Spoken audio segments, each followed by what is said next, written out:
जय सिया राम। सब सुख लहे तुम्हारी सरना, तुम रक्षक कहो डरना। श्री हनुमान जी की कृपा से सब कुछ संभव हो जाता है। लेकिन कई ऐसे भक्त हैं जो ये हमसे कहते हैं कि हनुमान जी की जल्द से जल्द कृपा पाने के लिए हम क्या करें। और उन भक्तों के लिए कई ऐसे अनुभव होते हैं जिनसे उन्हें सीखने को मिलता है कि वो इस तरह से हनुमान जी की पूजा कर सकते हैं और हनुमान जी उनके ऊपर कृपा करेंगे।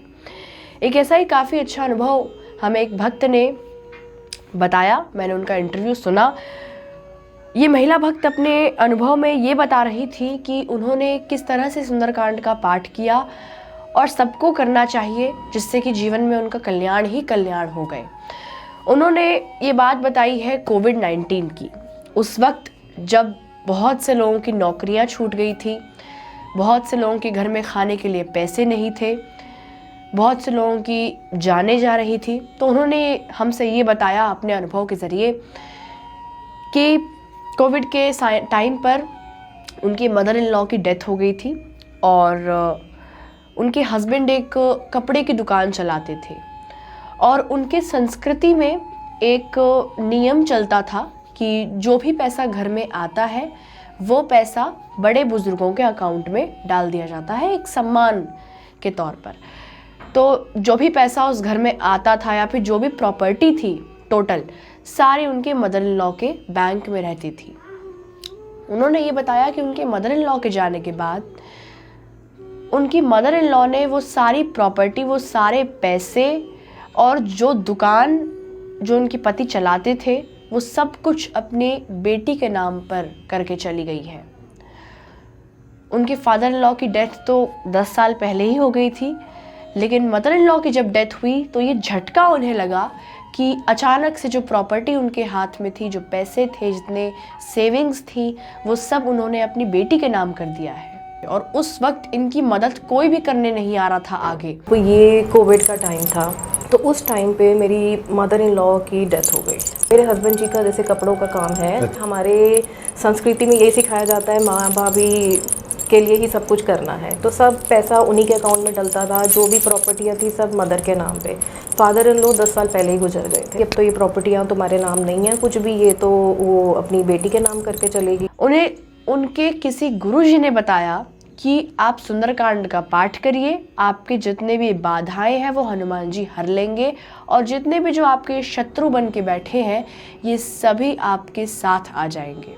तो उन्होंने अपने गुरुजी की बात मानकर वो और उनके हस्बैंड उन दोनों ने मिलके मंगलवार के मंगलवार 21 दिनों का संकल्प लिया सुंदरकांड का पाठ करने का। और उन्होंने कहा कि वो सुबह उठते थे, नहा धोकर अच्छे कपड़े पहन के सुंदरकांड का पाठ करते थे।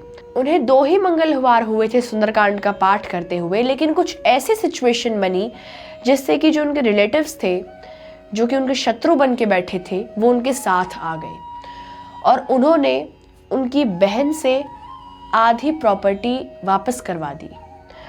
और हनुमान जी के सुंदरकांड का पाठ करने से उन्होंने ये कहा कि हमारा जितना हक था हमें उतनी प्रॉपर्टी का हिस्सा मिल गया, हमें उतने पैसों का हिस्सा मिल गया। कि मैंने अपने गुरुजी से बात करी, उन्होंने मुझे बोला कि आप सुंदरकांड का पाठ कीजिए। तो उस टाइम पे मेरे हस्बैंड ने और हमने डेली उठते थे और नहा धो के सुंदरकांड का पाठ किया। तो ये अभी शुरू ही किया था, अभी 2 मंगलवार ही हुए होंगे। तो कुछ ऐसी स्थिति बनी कि जो रिश्तेदार थे वो अपने आप ही आगे आ गए। उन्होंने क्या किया कि उनकी सिस्टर के साथ वो प्रॉपर्टी का बंटवारा जो है करवा दिया।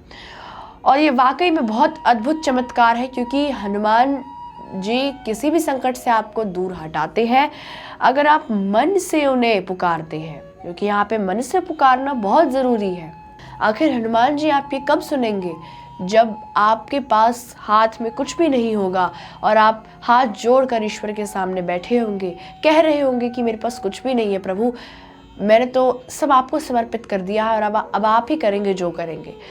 ऐसे स्थिति में ईश्वर हमेशा हमारा साथ देते हैं, लेकिन सबसे पहले हमारे अंदर एक सच्चा भाव होना चाहिए, एक सच्चाई होनी चाहिए, एक श्रद्धा होनी चाहिए, क्योंकि ईश्वर आपका मन देखते हैं कि वो कितना साफ मन है, ना कि वो किसी मिष्ठान या किसी सामग्रियों से प्रेम करते हैं। वो तो आपके भाव से प्रेम करते हैं।